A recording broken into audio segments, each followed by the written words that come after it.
from the BBC World Service in association with ABC and All India Radio. This is Stumped. Hello and welcome to Stumped, your intercontinental hit of news, features and debate from the quirky world of cricket. I'm Alison Mitchell in London, where it's been a busy week here. I've been at the launch of a BBC Summer of Women's Sport event. I'm going to see Take That in a couple of days' time, which I'm very excited about. And, of course, there was a significant day for me personally this week when I took over as chair of the Cricket Writers Club, which is the organisation that represents members of the cricket media. I believe a certain Maxwell is an international member. I didn't see you at Lord's at the AGM, Jim. Did you not think of getting a little flight over? I will be over there next month. Well, it's pretty quiet here at the moment. All we want's a bit of rain. But what we're going to get, it'll be an election in a couple of weeks, and that seems to be about all any news organisation wants to talk about. And I'm Charu Sharma for All India Radio. Yeah, we've got plenty of election talk still going on in India. It's a huge, long election process. I'm about to travel to Mumbai to conduct a Mumbai T20 League player auction for their second season. But I am still in Bangalore for now, surrounded by, as you can imagine, general lament at the miserable fortunes of the city's IPL team. Charu, well, I think, we can finally put the story of Royal Challengers Bangalore to bed this week, can't we? Because, yes, they're out, the first team to be eliminated from this season's IPL. So perhaps it was fitting, though, was it, that it all kind of ended in a bit of a damp squib? It rained, didn't it? Yeah, well, come late April and onwards, which is now, Bangalore can work up a pretty sharp evening shower almost at will. So, yes, it was a rather damp end to RCB's campaign. However, ABD, my man, did try and give us a positive spin by suggesting, only in jest, of course, that RCB could take the world by storm once the cricket gets down to 5 overs a side. Yeah, perhaps that's going to be the way forward. Well, I want to talk about a player at the top of the programme who missed the cut for this season's IPL, but he's now set to miss out on the biggest competition of all, the Men's World Cup, happening in England and Wales this June and July. England's Alex Hales has been dropped from the England squad following an off-field incident. The England and Wales Cricket Board has refused to give the specific reasons for Hale's suspension, but it has been widely reported as recreational drug use.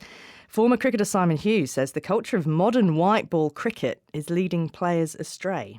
I think the problem that is occurring with modern day cricketers is a bit like footballers, especially if they are white ball only cricketers, which Alex Hales is. He isn't actually playing an awful lot of cricket, so there's a lot of downtime, time to do other things, socialise, play golf, whatever, a bit like footballers. And with the money rolling around in the game, it can lure you into, taking illicit substances. I suppose that's what's happened. And, it's become a bit of a culture in sport generally. Yeah, I just want to pick up on that point then, guys, from Simon Hughes about the culture in cricket now. And it is something that in the UK, the Professional Cricketers Association, I know, take very seriously in terms of lifestyle support. There is a lot more money in cricket now and a lot of downtime when you're playing these short, sharp blasts of action in T20 leagues. Charu, have you seen or heard any evidence of recreational drugs becoming a growing problem in the game, would you say? Well, the obvious answer, Alison, seems to be yes. But if I might take the time to offer two thoughts. One, cricket, or indeed the world of sport, cannot be completely insulated from the general trends on our planet. So if recreational drugs are a growing problem in the world, cricket's only following a trend. Per capita, however, I still suggest that professional sportspersons, including cricketers, will show a very low, relatively low percentage of usage because, there's a lot to be gained by doing well and having a clean reputation. So there will be the odd kind of, apple in the barrel that goes astray. But I really would like to suggest that professional sportspersons are a per capita much cleaner breed. Of course, there's a very essential difference between performance enhancing, which is a complete no-no, of course, and versus recreational drugs. So is a recreational drug impairing performance or behavior? Then yes, a lot of strict action perhaps needs to be taken. But, keeping with the legality or illegality of recreational drugs, in many parts in the US now it's actually legal, certain drugs, maybe we ought to take this whole matter with a more humanitarian kind of view. The major problem, as you've indicated, is there's too much money, too much time on their hands, it seems, in particular sports. And maybe all players should be mandated by their organisations to either get a part-time job, go to uni or TAFE or somewhere and study, or go and work in a soup kitchen. Do something useful. Perspective. Yep, just go and do something useful, some community work. Because it's not just a problem with sportsmen, it's a problem everywhere, that people with free time and a bit of money in their pocket do stupid things. But players may be tempted, and they have an obligation, particularly if in some cases they've been warned about their behaviour, to make sure that they stay in line. Well, the cricketers in this country undergo hair tests at the start and end of every season, which is when things like this are obviously detected. But yeah, Charu, you mentioned the humanitarian approach, and again, there are programmes in place through the PCA in this country, and I'd assume the Australian Cricket Association, for example, over where you are, Jim, will look very carefully at any players' reasons for failing a drugs test and give and offer appropriate support when it's required. So there is a humanitarian element, of course, but there's also a price you pay in terms of your playing career, as we've seen with Alex Hales losing his World Cup place. From the BBC World Service, this is Stumped on All India Radio. Now, it's less than a month to go until the 2019 Men's Cricket World Cup begins, and we're over halfway through our countdown of the tournament's greatest matches. This week, it's time for... Number 4. For match number 4 in our top 10, we're taking you back to the 1996 World Cup final. It was a memorable match that produced the most unlikely of champions. One more run for Sri Lanka to win the World Cup. Here's McGrath now. He bowls to Ranatunga, the captain, and nibbles that away through third man. He grabs a stump. The captain has scored the winning run for Sri Lanka, who have won the World Cup for the first time in their history. It's also the first time that a team batting second has ever won the World Cup. Chaotic scenes as the podium there in two halves is carried out into the middle. They've won by 7 wickets with 22 balls to spare, and in the context of any one-day game, that's an emphatic victory, let alone a World Cup final. So there it is, Sri Lanka beating Australia to win the 1996 World Cup at the Gaddafi Stadium in Lahore, just 15 years after they became a full member of the ICC and gained Test status. Let's bring in one of the heroes from the Sri Lanka team from that tournament. Batsman Hashan Tilakaratne is with us. Hashan, welcome to Stumped. Thank you. How are you doing? Very well, thank you. Great to hear your voice. How does it make you feel to hear that commentary again in that moment? Well, a dream come true for all of us. Winning the World Cup in '96, one of my precious moment in my life. I treasure this moment, every bit of it. It's a brilliant feeling. I must mention about Arjun also, and he's a unique captain, and we were very well looked after by him, and he's very tough, but he's a human, and he's a very nice guy. Brilliant effort by all of us. We are very proud of it. Harshan, hi, this is Charu Sharma from India. Long time since we've met. But Hi, good Charu, to be how are speaking you? to you. Very well, thanks. Listen, just going back to that time, there was a lot of tension between yourselves and Australia going to the tournament. You just finished a tour down under. Murli was called by Daryl Hare for throwing. There was a big spat. Arjuna had to walk in. A lot of bad blood. And of course, then Australia refused to play their group game in Colombo on security grounds. So did all of that lead to a special or some kind of extra motivation when you finally played Australia in the final? Yes, Charu, I would say a blessing in disguise from my part, because we got together. And we knew Murali was key to our World Cup, and we protected him. Everyone, even all Sri Lankans, were stood by Murali, and we helped him. I think those 2 games were called off. I think we had extra bit of time to talk to our players and just go through our game plans again. And we had the time to stay with our families, and there's no tension in the environment. We had a superb environment at that time, and we played for each other, and we enjoyed each other's success. That was the secret. and we were motivated, and we were well prepared for the tournament, and we were motivated to beat Australia. Maybe Daryl Hare did you a favor.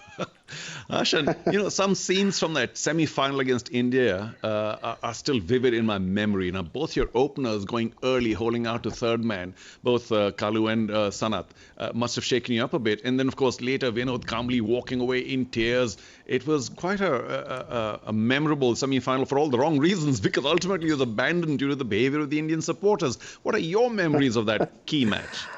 Well, Charu, we were well prepared for the semi-finals, but India is our neighbor, and India is our big brother. We always look up to India. So that match very, very vital for us. I think obviously Indians were the favorites to win the World Cup. But I think losing to us, crowd, Indian public couldn't handle that pressure, and they overreacted. But I think that episode is finished. We have forgotten it. We have moved on. Hassan, it's Jim Maxwell in Sydney, and I remember the game very well. What was the reception like when you returned to Sri Lanka? Did the party last for weeks? Yeah, we did. We came to Sri Lanka the following morning, and from the airport itself, it's party time. And when we landed, there was a big reception at the airport itself. Then we were asked to come to President's house. There were few vehicles parked outside the airport, and then when we were traveling to the President house, there were so many people. There were big crowds queuing by the side of the road to cheer up, to cheer us.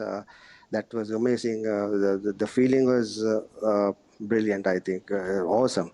Hashan, while we've got you with us, I would like to offer condolences on behalf of all of us here at Stumped for the huge loss of life in Sri Lanka, the Easter Sunday bombings. I just wanted to ask really how you are coping and how the country is coping in the aftermath. What's it been like in Sri Lanka? Thank you. We are very saddened and very horrified at this moment. And things are getting settled. Things are settling down slow and steady, and we hope that everything will fall into place. We are believing in our armed forces, and they are doing their utmost to control the situation. And you are head coach of the Sri Lanka under-19 cricket team. What has the impact been on your players and the wider cricketing community specifically? Well, very unfortunate that we were to play against Pakistan. On the west, we were to play 2 test matches and 3 one-days, and that because of the prevailing situation in Sri Lanka, that tour has been postponed. So we are in discussions with the Pakistan Cricket Board to reschedule the tournament. From Sri Lankan part, it's very disappointing, but we are trying to reschedule the tournament again. And Pakistan, of course, a country that has gone through its own turmoil on that front. And do you worry that as a result of these bombings that there will be fewer teams willing to tour Sri Lanka? I won't be surprised if countries don't want to come to Sri Lanka. I think it will improve with over time. What would your message be to those governing bodies who have tours coming up, and England will be due there, in the not too distant future, but if they're weighing up whether to come or not? Well, as I said, we have a very good security system in Sri Lanka, and we are banking on it. And I think please do visit Sri Lanka, and we are all appealing to all of you. Just come and visit Sri Lanka. I love my country. Yeah, and Hashan, I think all of us who have toured there have had a wonderful time, and England's women were there as well. Yeah. And all of them, there's so much response on Twitter of people who love the country of Sri Lanka. But Hashan Tilakaratne, thank you so much for sharing your memories of the 96 World Cup final with us. Thank you for joining us on Stumped. Thanks very much. Thank you. From the BBC World Service, this is Stumped on All India Radio. Well, next to the upcoming Women's T20 Challenge in India and the news that there won't be a single Aussie involved. Meg Lanning, Alyssa Healy and Elise Perry have all missed out on what would be a bumper payday in this mini-tournament, which is taking place later this month, because of a scheduling row between Cricket Australia and the BCCI. Now, Cricket Australia have denied using the women as a bargaining chip in negotiations over a men's ODI series. Charu, I mean, is there much surprise in India that the Australian women won't be there? I'm not sure of the word surprise, but, you mentioned communication breakdown earlier. The whole point of communication is to not break down, is to clarify. So I wonder what's going on in there, and the kind of eyeballs, Alison, that these matches should generate, especially in this part of the world. It's likely to be a huge blow to the development of women's cricket, because these matches can make a very big difference in the best players in the world. But the larger story is, what is going to be Australia's response to this obvious arm twist? I don't know who's arm twisting whom, though, but will they, for instance, take it lying down? Or I've said for very long, could the ACB, the Australian authorities, even talk about no more Australian players in the IPL, just like there are no Indian players in the BBL? So where's all this going to go? Is there more cooperation or more, lack of cooperation in international cricket? Because these leagues are going to require more and more cooperation. Do you think, Jim, that this is going to have sort of deeper ramifications for the relationship between BCCI and Cricket Australia? Well, we haven't heard the last of that, and I don't know how it's going to work itself out to the satisfaction of Cricket Australia at any rate. So we'll just have to wait and see. But Kevin Roberts needs to make sure that the communication is there. It seems as though it was missing completely. Yeah. And that really is the big disappointment about all this. And I would imagine the Players Association will be jumping around as well as we move on towards the cricket season here. But let's wait and see what unravels in the process before that January match. Well, that's all we've got time for on this week's Stumped on All India Radio. You can stay in touch with us throughout the week on Twitter. We're at BBCWS Sport via the hashtag BBC Stumped. Thanks to Jim Maxwell and Charu Sharma, and to you for listening. Join us again next week for more cricketing tales. Till then, bye-bye.